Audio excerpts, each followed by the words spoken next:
Adiala jail के बाहर एक शेड है जिसके ऊपर लोहे की छत है, उसके नीचे 5 घंटे हमें बिठाए रखा है और हमें अंदर नहीं जाने दिया।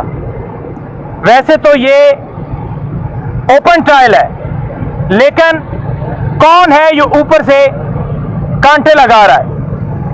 आखिरी समाअत के ऊपर इमरान खान साहब के साथ मैं मौजूद था और उन्होंने मुझे कहा कि आप मीडिया के लिए पॉइंट नोट करते रहें, क्योंकि 9 मई के हवाले से उन्हें गलत स्टेटमेंट्स चलानी है और बाकी भी, तो आपने ऐसा करना है कि यहाँ पर खड़े होकर हर चीज़ नोट करनी है।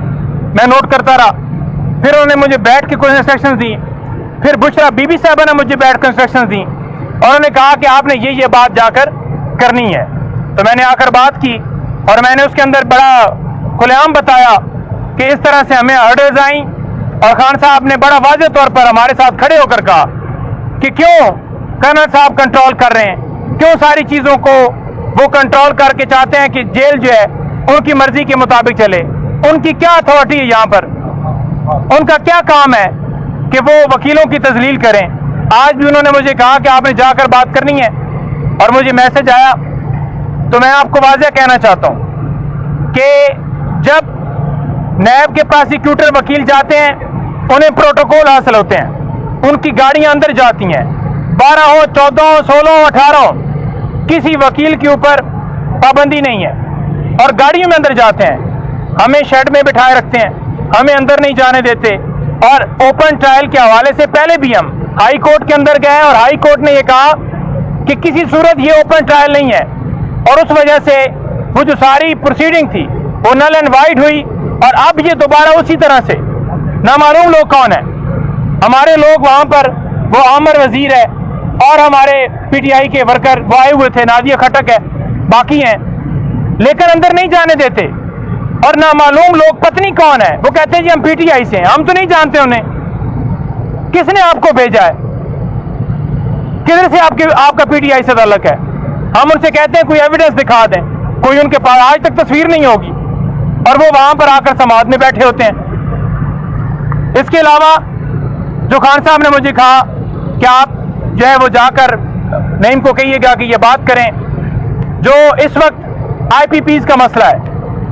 खान साहब बड़ा कंसर्न है इस हवाले से कि अवाम बिजली के बिलों से तंग है, अवाम बिजली के बिल नहीं अदा कर पा रही। आज जो मुलाजिम जिसकी 20,000 तनख्वाह है वो 30,000 बिल कैसे देगा। बच्चों की फीस है, आपका हेल्थ का मसला है, आपने खाना खाना है, आपने अपनी फैमिली को पालना है, आगे अपने बच्चों की शादियां करनी, कैसे वो सारी चीजें मैनेज करेगा। तो ये जो पहाड़ बिजली के बिलों की मद में गिराए जा रहे हैं, वो बिजली की हम पेमेंट करते हैं जो कि हम बिजली इस्तेमाल ही नहीं करते। उन्हें बड़े गहरे कंसर्न की और उन्होंने कहा कि आपने जाकर करना है कि काजी फाइजर साहब वो क्यों हमारे केसेस सुन रहे हैं। आज भी एक फैसला आया है, उस फैसले के तहत उन्होंने 3 जो नून लीग के एमएनए हैं उनको बहाल कर दिया है। पहले इलेक्शन के अंदर डाका डाला गया, फिर उससे पहले आपको पता है कि बल्ले का निशान, और इलेक्शन से पहले इलेक्शन के बाद सारी चीजें पता है। फिर मखसूस नशिस्तें और जमातों को दी गई। फिर जब फैसला आया और फैसले के अंदर भी काजी साहब जहां पर खड़े थे आप सबको पता है, और अब एक्ट लेकर आए कि उस फैसले के ऊपर अमल दरामद ना किया जाए, साथ में हमारी सीटें जो हैं वो वापस ले रहे हैं। उनको ये है कि अगर ये फैसला तो है, ये तो तहरीक इंसाफ के हक में हो गया, बेसिकली तो इंसाफ के ऊपर फैसला हुआ है ना, तो वो ये समझ रहे हैं कि मखसूस नशिस्तों से इनकी तादाद जो है वो ना कहीं बढ़ जाए। और इधर से इनके एमएनएज जो हैं वो पहले तो हमने फॉर्म 45 के मुताबिक, सारे फॉर्म 47 के मुताबिक जिनको जितवाया गया, हमारे जो जीते लोग उनको हराया गया। फिर उन्होंने कहा कि मखसूस नशिस्तें, और अब इस तरीके से वो कर रहे हैं। और 9 मई के हवाले से मैं बड़ा क्लियर करना चाहता हूं, खान साहब ने कहा कि जिसने सीसीटीवी फुटेजेस चुराई वो 9 मई का असल किरदार है। और उन्होंने कहा कि माफी वो मांगे जिन्होंने एक साबिक वजीर आजम को इस्लामाबाद हाई कोर्ट से अगवा किया, फिर हमारे लोगों को शहीद किया, हमारे लोगों को जख्मी किया, हमारे लोगों को पैरालाइज किया। और मैं 9 मई के हवाले से मैं आपके सामने 1-2 चीजें रखना चाहता हूं जो मैंने कल एक ट्वीट किया था। वो ये रखना चाहता हूं कि एक बंदा मुझे रात को मिला है किसी जगह पर चाय पे, تو उसने बताया है कि इमरान खान साहब की को जब अगवा किया गया था तो इस्लामाबाद हाई कोर्ट ने कहा था कि ये रेंजर्स जो है ये कहाँ से आ गए, इनको किसने तैनात किया। तो उसके ऊपर जो नोटिफिकेशन निकाला गया था, वो जो notification Yusuf Naseem Khokhar interior secretary जो उसने इस्लामाबाद हाई कोर्ट के अंदर पेश किया था, वो नोटिफिकेशन कैसे निकाला गया था उसका बैकग्राउंड मैं आपके सामने रखना चाहता हूं। नंबर 1, जब इस्लामाबाद हाई कोर्ट ने कहा कि बताया जाए कि रेंजर कैसे तैनात हुई, कैसे नोटिफिकेशन हुआ, एक मीटिंग जो है फौरी अर्जेंट जो है वो कंडक्ट की गई। वहां पर यूसुफ नसीम खोखर साहब, उसके साथ जो जॉइंट सेक्रेटरी हैं मलक रमजान साहब, फिर आपके डिप्टी कमिश्नर इरफान मेमन साहब उस वक्त थे, और फिर जो है वहां पर जो मीटिंग हुई, मीटिंग के अंदर क्या हुआ कि जो रमजान साहब हैं, पहले तो उन्होंने उनकी सेक्रेटरी इंटीरियर की हवा निकाल दी कि भाई अब आप जो है ना ये अपने ऊपर मामला है तो आप ही बताएं कि ये रेंजर का नोटिफिकेशन कैसे हुआ है।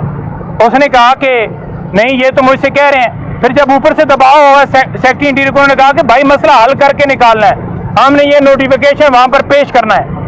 तो नोटिफिकेशन कैसे उन्होंने कहा पेश करना है, उन्होंने कहा जी बैक डेटें हैं। ये रमजान साहब मशवरा देते हैं कि आप बैक डेटों में एक नोटिफिकेशन निकालें। वहां से फोन होता है जो डिप्टी कमिश्नर है इस्लामाबाद इरफान मेमन ने बैक डेटों से एक नोटिफिकेशन निकाला जिसमें वो कहते हैं कि हाई कोर्ट में शदीद खदशात हैं, सिक्योरिटी के कंसर्न्स हैं, तो वहां पर रेंजर्स जो हैं वो हमें चाहिए। अब आपके सामने मैं इसलिए ये रख रहा हूं कि ये कैसे 9 मई को पूरा प्लान किया गया और कैसे ये इसके अंदर जो है एविडेंस अपनी मुकम्मल करने के लिए ये सारी कार्रवाई की गई। उसने क्या किया, उसने डीसी ने लिखा, किसको लिखा, सेक्रेटरी इंटीरियर को, यूसुफ नसीम खोखर को, कि जनाब ये हमें चाहिए। वहां पर बैठे हुए टाइपिंग की जाती है, सारी रिक्वायरमेंट पूरी की जाती हैं।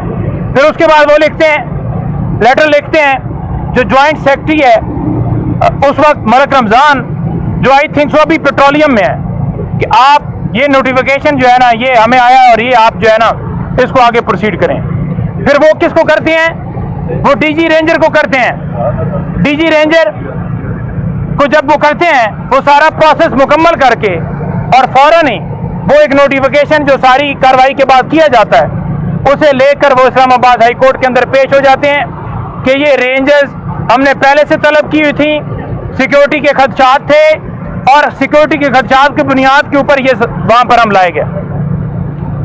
तो मैं आपको वाज़ेह कहना चाहता हूं, इससे पहले जमान पार्क में 14 मार्च हमला हुआ, वहां पर भी रेंजर्स थी, किधर है नोटिफिकेशन, वो भी निकाल लें। फिर वो भी बैक डेटों का। इमरान खान के ऊपर 18 मार्च जुडिशल कम्प्लेक्स हमला हुआ, कहां से आ गई रेंजर, वो कहां से, वकीलों के लिबास के अंदर नामालूम लोग थे। मैं गया था सेकंड बिल्डिंग के ऊपर और मैंने जाकर खान साहब को बताया था कि वहां वकला की वर्दियों के अंदर कुछ लोग हैं, हम नहीं पहचान रहे कि वो वकील ILF के हैं, PTI के हैं, या हमने कभी इस्लामाबाद में देखा हो। तो हमने बताया कि वहां पर रेंजर भी है और ये भी, वो भी लाए नोटिफिकेशन कि वो रेंजर का नोटिफिकेशन किधर है, वो किसने उनको तैनात किया था, क्यों वो वहां पर सैकड़ों की तादाद में मौजूद थे, क्या इरादा था आपका, जो आप ऊपर से नाके आपने अलग लगाए हुए थे और साथ वाली बिल्डिंग के ऊपर नाका एक अलग लगा हुआ था, टारगेट करने का इरादा था आपका, क्या प्लान था। हम बिल्कुल कहेंगे कि उस वक्त भी ये एक साजिश रचाई गई थी, एक प्लान रचाया गया था। जैसे आपने देखा कि वजीराबाद हमला हुआ, उसी वजह से खान साहब वापस गए और वो भी कोर्ट की परमिशन से वापस गए, भागे नहीं। जो आज ये बातें करते हैं ना कि हाजिरी गेट पर किसी की लगाई गई है, तो बताएं बगैर तो तुमने हमले का वहां पर प्रोग्राम बनाया था, तुम लोग चाहते थे कि इमरान खान के ऊपर कातलाना हमला करके और उसे हटाया जाए, लेकिन अल्लाह ताला की जो जात है वो बड़ी होती है, वो किसी को जिंदगी दे, मौत दे, इज्जत दे, जिल्लत दे। उसने वजीराबाद बचाया और पूरी दुनिया में आज उसकी इज्जत है और आप आज जलील हो चुके हैं, आज आप अपने वार्ड हार चुके हैं। आज पतन की अगर रिपोर्ट आती है, जो कौम की आखिरी उम्मीद था वो अपना हल्का हार गया है। 102% टर्न आउट किसी जगह पर आपने देखा है, یہ کیسی منطق ہے کہ ایک جگہ کے اوپر ہی صوبائی حلقے میں 41 ٹرن آؤٹ ہوتا ہے اور 102 نواز شریف کا ہوتا ہے. جو قوم کی آخری امید وہ جو اٹارنی کے ذریعے جس کو باہر سے پروٹیکٹیو بیل ملی تھی, جس کے لیے بایو میٹرک اسلام آباد ہائی کورٹ کے اوپر پہنچی تھی, وہ آخری امید گندی ہو کے ہاری اور پھر فارم 47 کے مطابق آپ کو بنانا پڑا. اور میں آخر میں یہ بات کہنا چاہتا ہوں کہ کفر کا نظام کس نے کہا, یہ مولا علی علیہ السلام نے, کہ کفر کا نظام چل سکتا ہے. عمران خان صاحب بھی یہ ہمیشہ کہتے ہیں, لیکن ظلم کا نظام نہیں چل سکتا. یہ جو مرضی ہے آپ کر لیں, یہ وقت جو ہے تاریخ لکھ رہی ہے اور یہ قوم آپ کو کبھی نہیں بھولے گی. قوم جانتی ہے آپ کو اور اسی وجہ سے آپ کو ریجیکٹ کیا ہے.